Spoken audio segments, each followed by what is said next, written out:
এবার দেখে নেব পুঁজিবাজারে আজকের দিন শেষে লেনদেন পরিস্থিতি।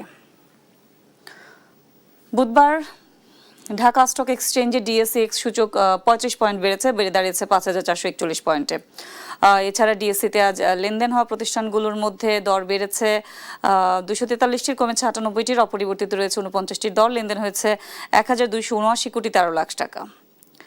এছাড়া ডিএসসিতে লেনদেন হওয়া প্রতিষ্ঠানগুলোর মধ্যে টপ গেইনারের তালিকায় আজ প্রথম অবস্থানে ছিল দেশ গার্মেন্টস লিমিটেড, দ্বিতীয় অবস্থানে জেনেক্স ইনফোসিস পিএলসি, তৃতীয় অবস্থানে ইনফরমেশন সার্ভিসেস নেটওয়ার্ক।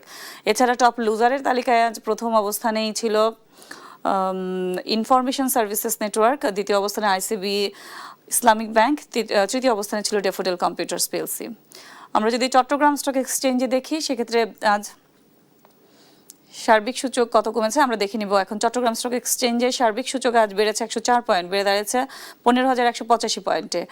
এছাড়া লেনদেন হওয়া প্রতিষ্ঠানগুলোর মধ্যে আজ দর বেড়েছে, আমরা দেখছি দর বেড়েছে 148টির, কমেছে 64টির, অপরিবর্তিত রয়েছে 25টির দর। লেনদেন হয়েছে 31 কোটি 8 লাখ টাকা।